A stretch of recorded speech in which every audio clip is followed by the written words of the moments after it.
best of your ability, and will, to the best of my ability, preserve, protect, and defend the Constitution of the United States. Preserve, protect, and defend the Constitution of the United States. So help you God. So help me God.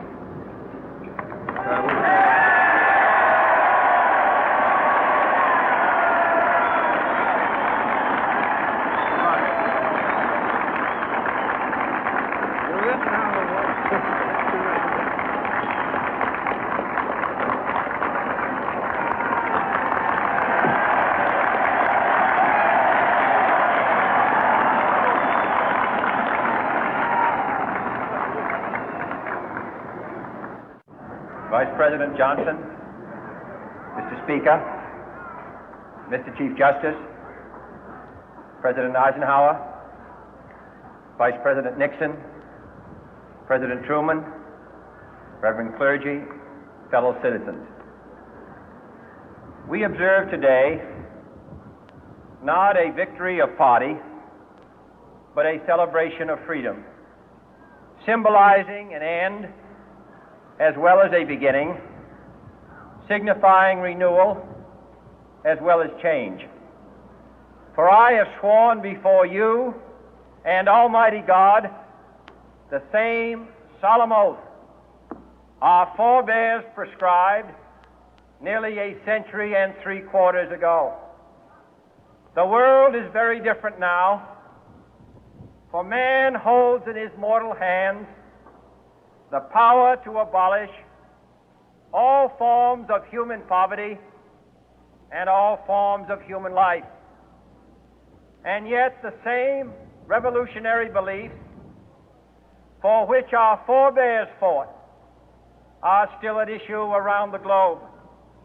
The belief that the rights of man come not from the generosity of the state, but from the hand of God. We dare not forget today that we are the heirs of that first revolution. Let the word go forth from this time and place to friend and foe alike that the torch has been passed to a new generation of Americans born in this century, tempered by war, disciplined by a hard and bitter peace, proud of our ancient heritage, and unwilling to witness or permit the slow undoing of those human rights to which this nation has always been committed and to which we are committed today at home and around the world.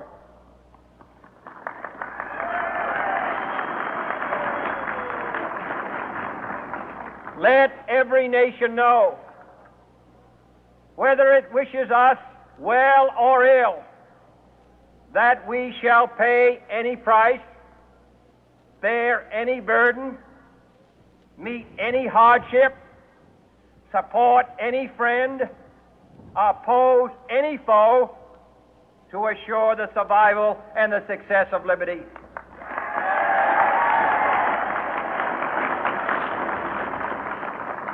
This much we pledge and more. To those old allies whose cultural and spiritual origins we share, we pledge the loyalty of faithful friends. United, there is little we cannot do in a host of cooperative ventures.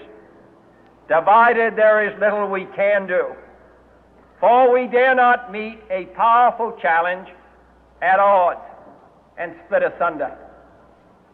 To those new states whom we welcome to the ranks of the free, we pledge our word that one form of colonial control shall not have passed away merely to be replaced by a far more iron tyranny.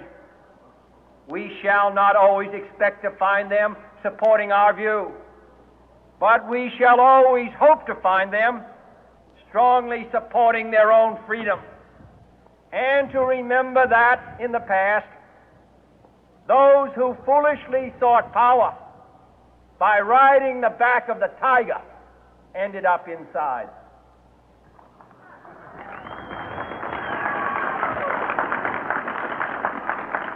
To those people in the huts and villages of half the globe struggling to break the bonds of mass misery, we pledge our best efforts to help them help themselves for whatever period is required, not because the communists may be doing it, not because we seek their votes, but because it is right.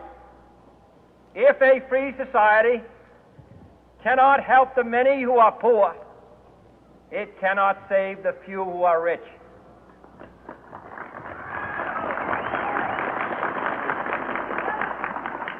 To our sister republics south of our border, we offer a special pledge to convert our good words into good deeds, in a new alliance for progress, to assist free men and free governments in casting off the chains of poverty.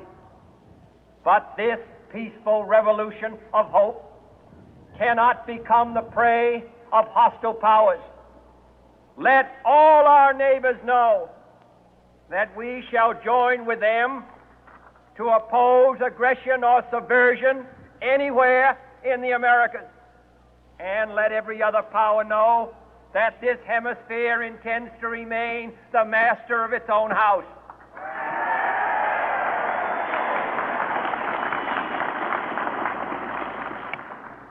To that World Assembly of Sovereign States, the United Nations, our last best hope, in an age where the instruments of war have far outpaced the instruments of peace, we renew our pledge of support to prevent it from becoming merely a forum for invective, to strengthen its shield of the new and the weak, and to enlarge the area in which its writ may run. Finally, to those nations who would make themselves our adversary, we offer not a pledge, but a request that both sides begin anew the quest for peace. Before the dark powers of destruction, unleashed by science, engulf all humanity in planned or accidental self-destruction, we dare not tempt them with weakness, for only when our arms are sufficient beyond doubt can we be certain beyond doubt that they will never be employed. But neither can two great and powerful groups of nations take comfort from our present course, both sides overburdened by the cost of modern weapons, both rightly alarmed by the steady spread of the deadly atom, yet both racing to alter that uncertain balance of terror that stays the hand of mankind's final war. So let us begin anew, remembering on both sides that civility is not a sign of weakness, and sincerity is always subject to proof. Let us never negotiate out of fear, but let us never fear to negotiate.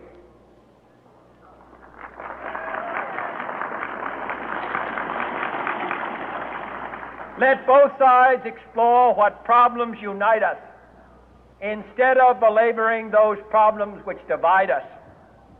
Let both sides, for the first time, formulate serious and precise proposals for the inspection and control of arms, and bring the absolute power to destroy other nations under the absolute control of all nations.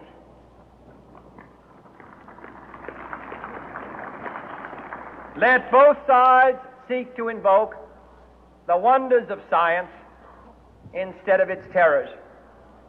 Together, let us explore the stars, conquer the deserts, eradicate disease, tap the ocean depths, and encourage the arts and commerce. Let both sides unite to heed in all corners of the earth the command of Isaiah to undo the heavy burden and let the oppressed go free. and, if a beachhead of cooperation, may push back the jungle of suspicion, let both sides join in creating a new endeavor, not a new balance of power, but a new world of law, where the strong are just and the weak secure and the peace preserved. All this will not be finished in the first 100 days, nor will it be finished in the first 1,000 days, nor in the life of this administration, nor even perhaps in our lifetime on this planet. But let us begin.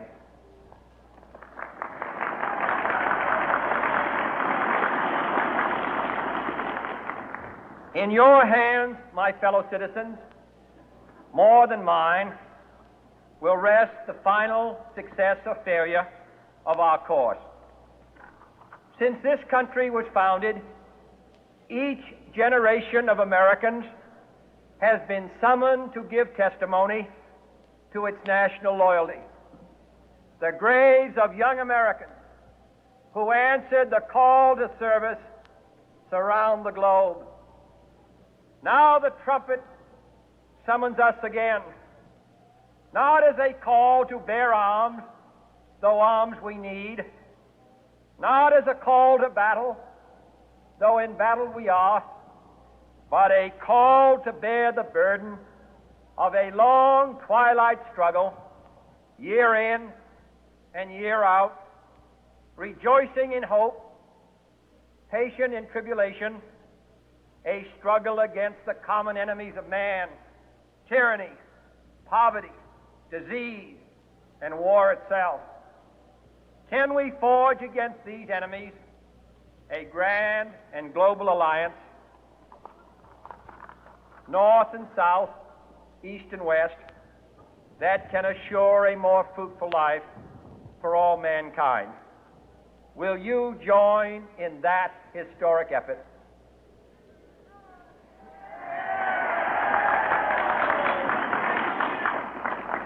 In the long history of the world, only a few generations have been granted the role of defending freedom in its hour of maximum danger. I do not shrink from this responsibility. I welcome it.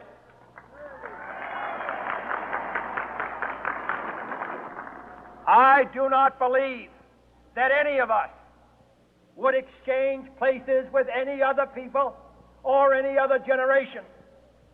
The energy, the faith, the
Lah yo, coba adik sampean lo kono.